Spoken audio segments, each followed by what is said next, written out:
Damos comienzo a un nuevo comentario bíblico expositivo. Servidores de Dios.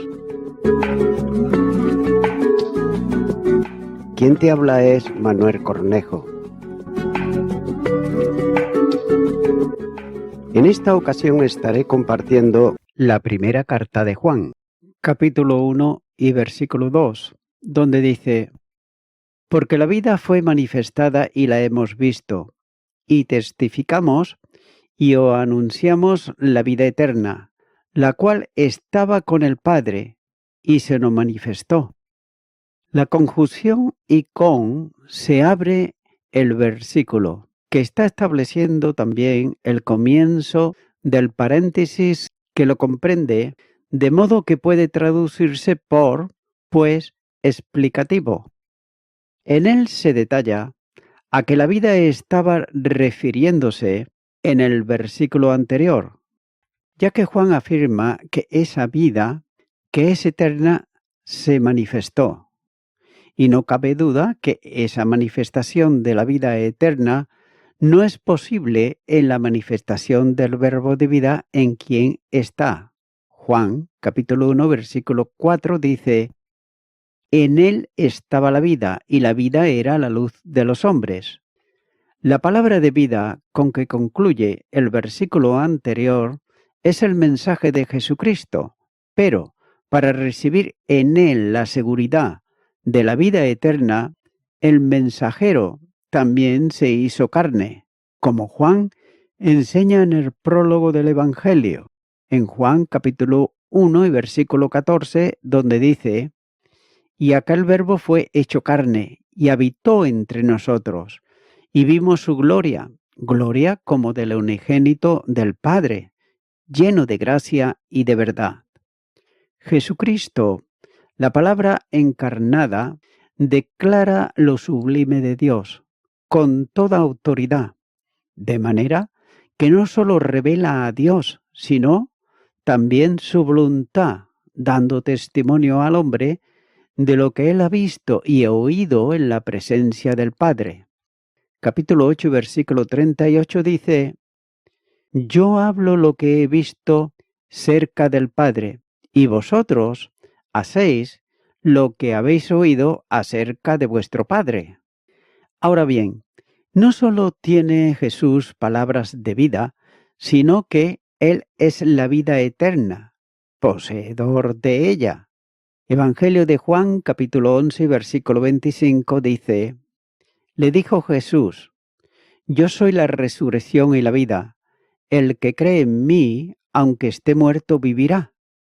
Y Juan, capítulo 14, versículo 6, dice: Jesús le dijo: yo soy el camino y la verdad y la vida. Nadie viene al Padre sino por mí, otorgándola en gracia a quienes creen esta vida como el dador de la vida. Y note que el grupo a quien Juan hace referencia con el uso del pronombre personal en plural nosotros, han visto la vida manifestada.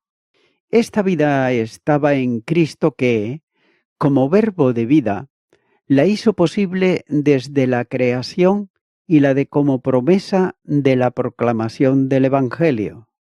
De manera que, desde toda la eternidad hasta el presente y el futuro, la vida que se manifiesta estaba en el Verbo, que fue oído, visto, palpado y contemplado en este mundo.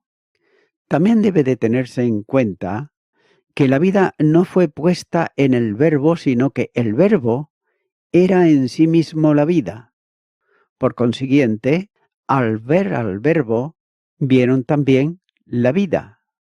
Note que en la base de la manifestación de la vida que ellos vivieron, se convierten en testigo acerca del verbo de vida, ya que esta vida que aparece y de la que testifican comienza al hacerse presente entre los hombres, desde el momento de la encarnación.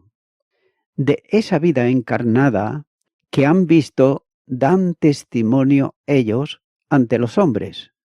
Tengas en cuenta que es muy interesante notar que Juan usa un pasado para referirse a lo que vieron en relación con Jesucristo y un presente para el ministerio testimonial, esto es, lo que vimos ahora testificamos.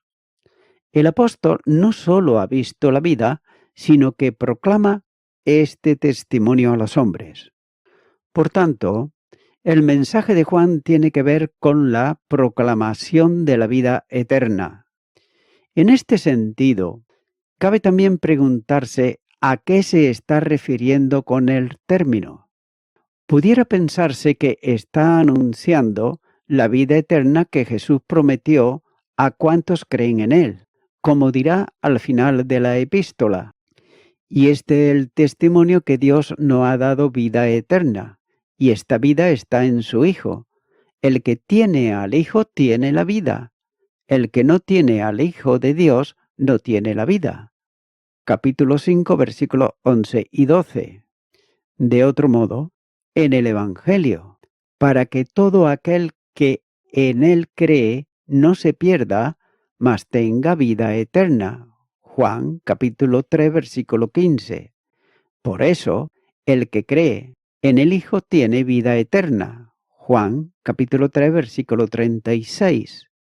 Sin embargo, no puede proclamarse la vida eterna sin vincularla a quien la tiene en sí mismo, es decir, el verbo de vida. Una proclamación del Evangelio que no sea cristocéntrica no tiene base alguna eficaz para la salvación. De manera que el testimonio de la vida eterna para quien cree está vinculado íntimamente a depositar la fe en el verbo de vida.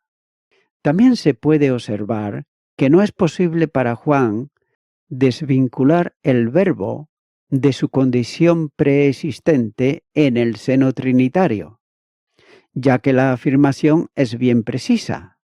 La vida eterna estaba con el Padre. Es una forma idéntica a la que aparece en el Evangelio, en Juan capítulo 1 y versículo 1, donde dice: en el principio era el Verbo, y el Verbo era con Dios, y el Verbo era Dios. La preposición traducida como con, literalmente se cabe en desuso, que equivale a cerca de junto a, en una posición de comunión, en frontalidad. El Padre y el Hijo estaban frente a frente, en un vínculo de amor y relación eterna en el ser divino. Por tanto, se está refiriendo a la posición eterna del Verbo, en la que se puntualiza la comunión, relación y consustancialidad con el Padre. El eterno engendrar del Padre, que se personaliza en el Hijo sin término de generación, tiene la consecuencia propia de que cuanto está en el Padre está también en el Hijo, a ser una generación inmanente y no transeúte, lo que hace que el Verbo tenga vida en sí mismo. Juan capítulo 5 y versículo 26 nos dice: porque como el Padre tiene vida en sí mismo, así también ha dado al Hijo el tener vida en sí mismo. No existe causa ni persona que origine al Verbo que es eterno, y por tanto sin origen. Pero la verdad siempre difícil de entender es que el Padre lo engendra hoy.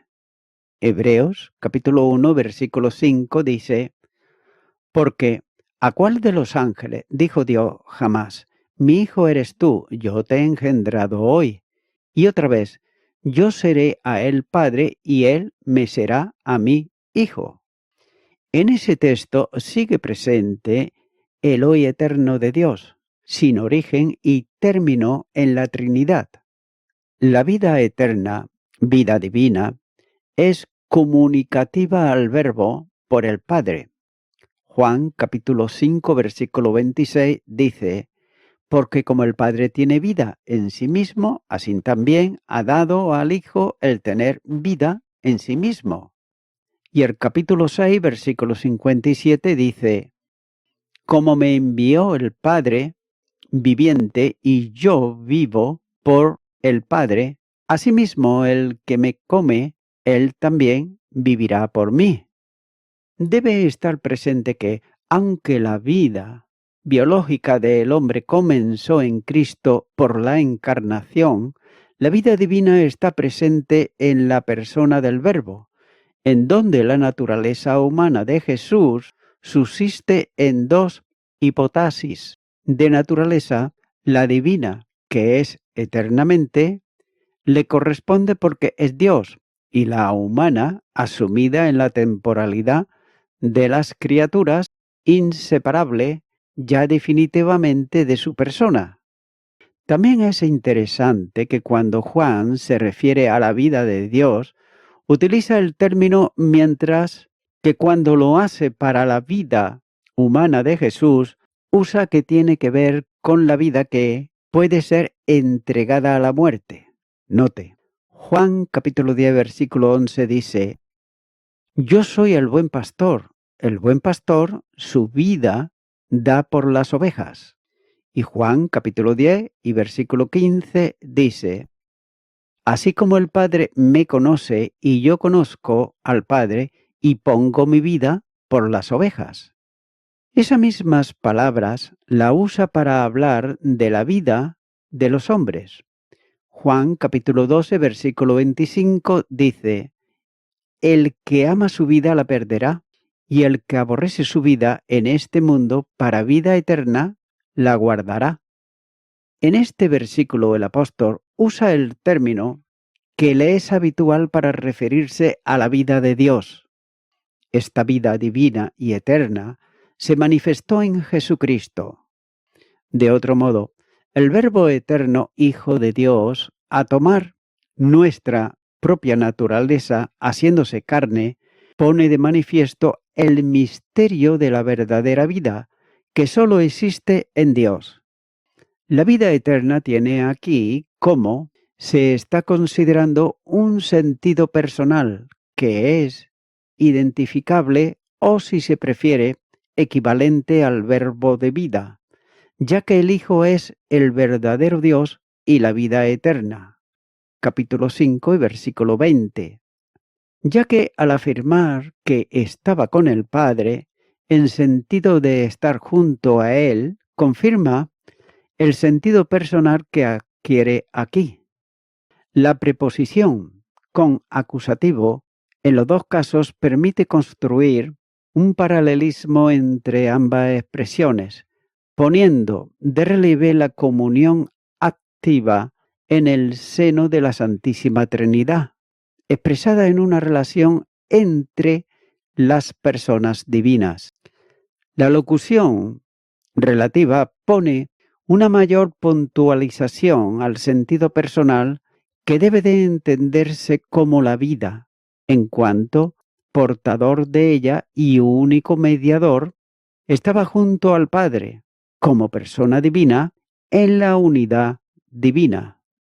Continúo ahora con el versículo 3, donde dice: lo que hemos visto y oído, eso os anunciamos, para que también vosotros tengáis comunión con nosotros, y nuestra comunión verdaderamente es con el Padre y con su Hijo Jesucristo.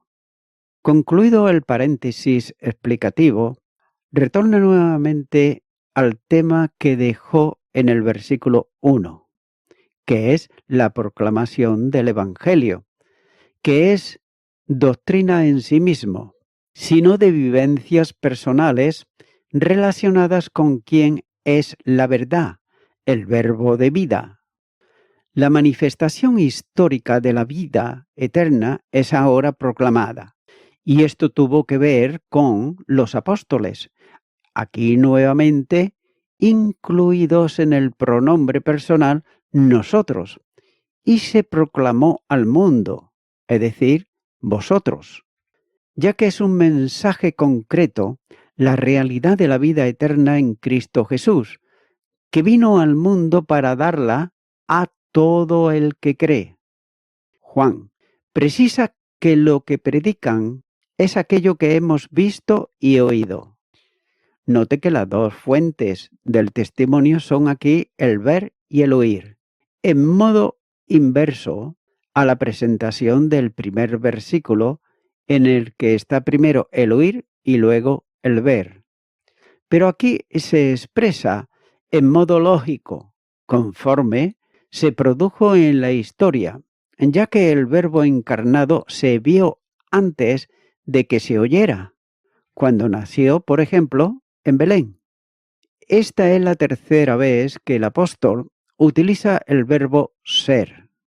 Esa literación pone de manifiesto el problema que está en su mente y que abordará en el siguiente capítulo, relativo a quienes negaban la encarnación de Dios.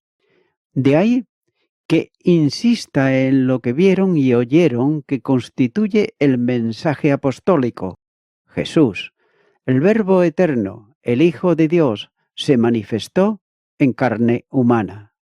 Entonces, como testigo presencial de aquel milagro de la gracia, Juan puede dar testimonio de esa verdad, que predica sobre la que otros pueden dar testimonio también juntamente con él, es decir, sus compañeros de discipulado, ahora apóstoles de Jesucristo.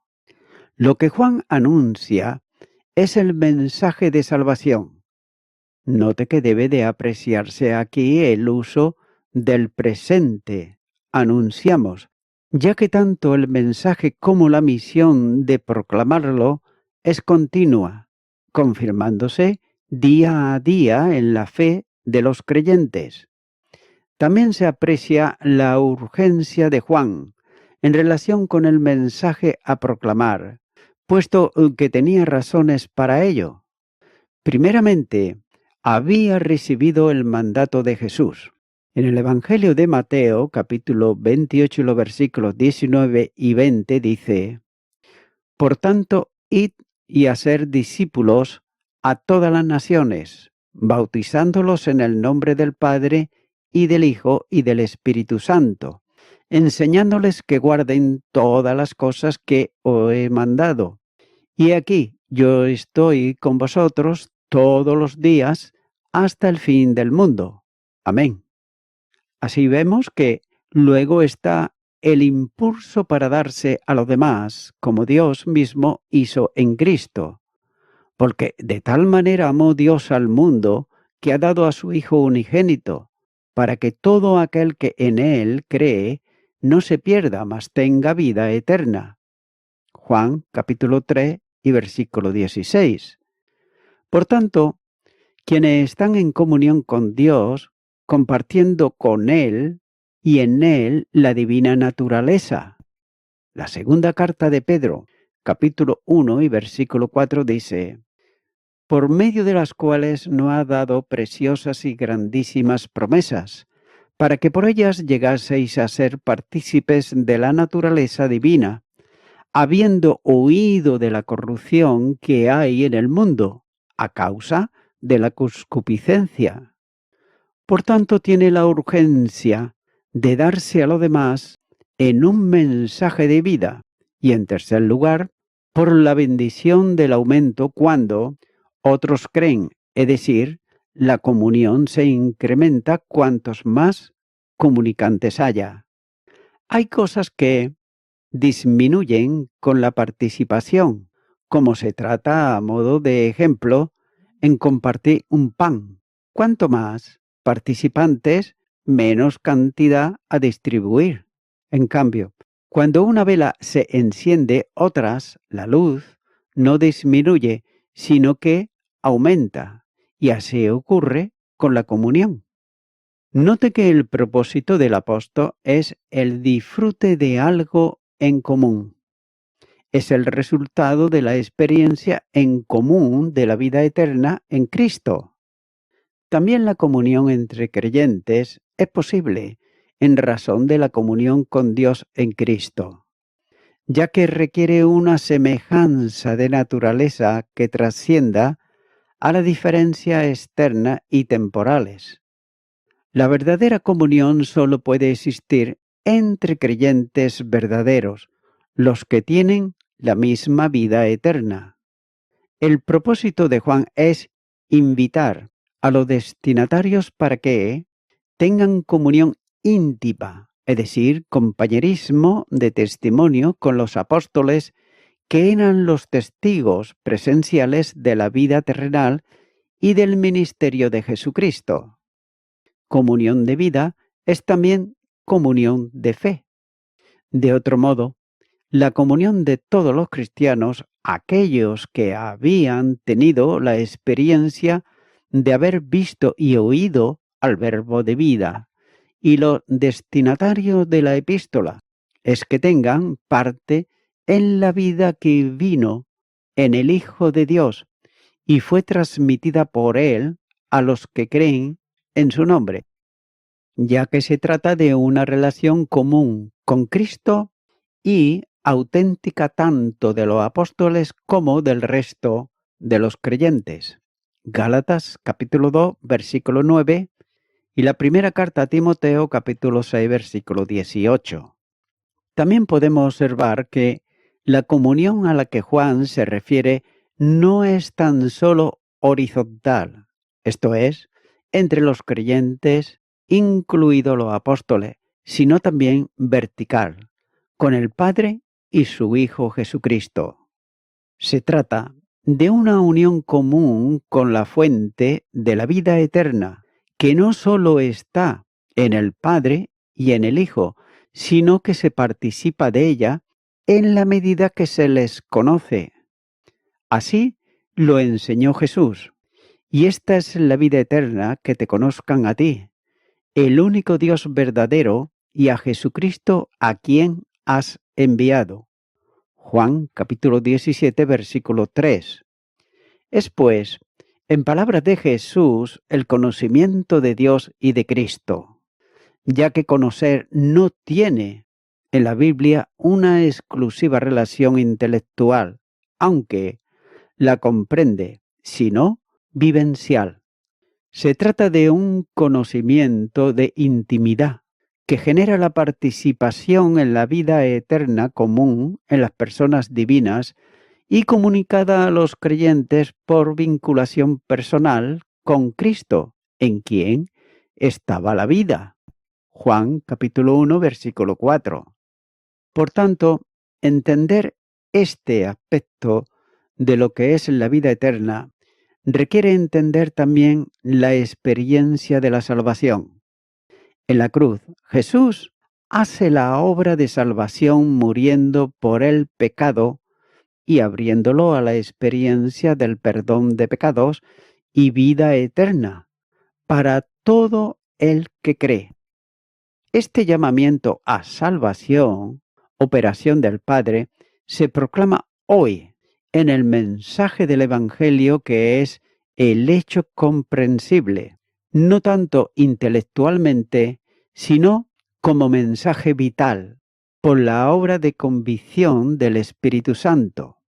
Juan capítulo 16, los versículos 7 al 9 dice: Pero yo os digo la verdad, os conviene que yo me vaya, porque si no me fuera, el Consolador no vendría a vosotros, mas si me fuere, os lo enviaré. Y cuando Él venga, convencerá al mundo de pecado, de justicia y de juicio. De pecado por cuanto no creen en mí. Y es que por esa operación iluminadora del Espíritu Santo, el mensaje de la cruz, que es locura para los que están perdidos, se transforma en poder de Dios para los que creen. Primera carta a los Corintios, capítulo 1 y versículo 18. El Evangelio es, por tanto, poder de Dios para salvación al que cree. Romanos capítulo 1 y versículo 16. En la aplicación de la salvación, Dios toma la iniciativa en todo, ya que el hombre natural no regenerado, enemigo de Dios, en malas obras, ni quiere ni puede buscar a Dios, por cuya razón la obra de salvación es aplicada al pecador que va a creer buscándole en el lugar de perdición, en donde se encuentra.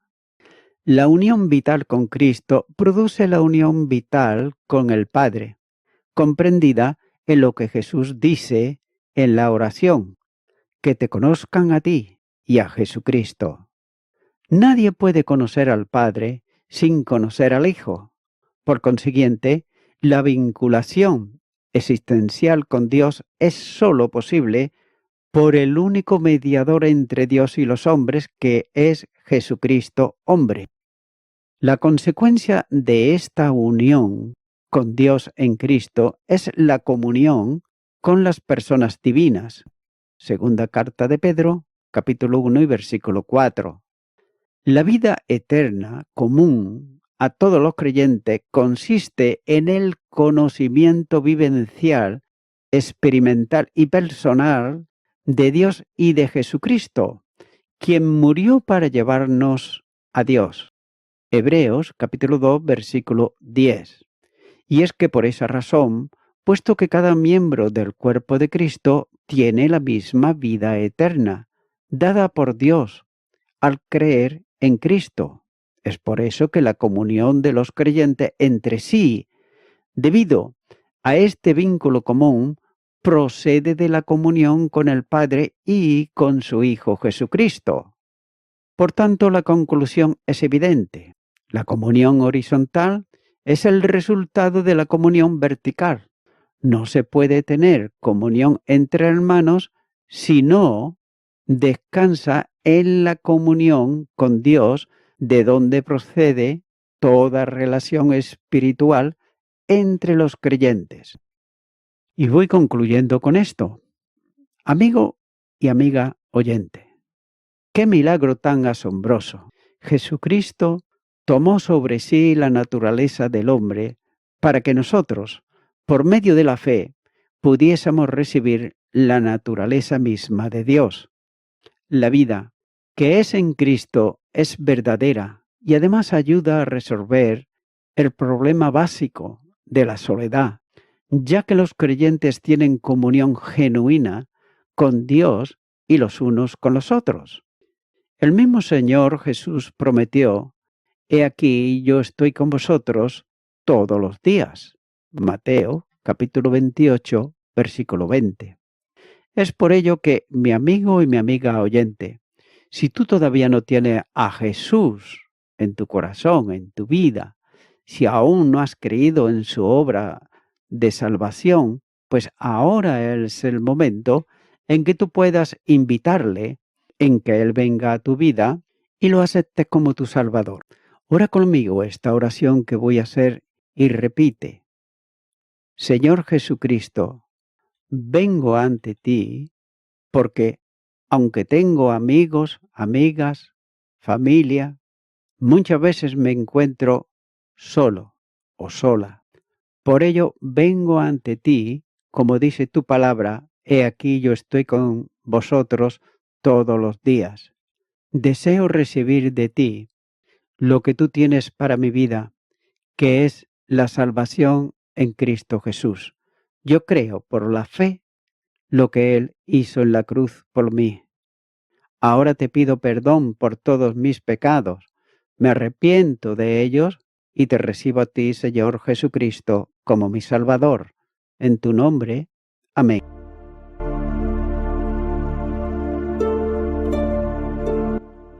Amigo y amiga oyente, si tú has hecho esta oración de corazón, te recomiendo que comiences a orar a Dios, en primer lugar, en el nombre del Señor Jesucristo.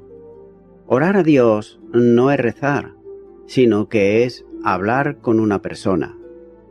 También te recomiendo que leas la palabra de Dios y lo hagas a diario. Comienza, por ejemplo, con el Nuevo Testamento.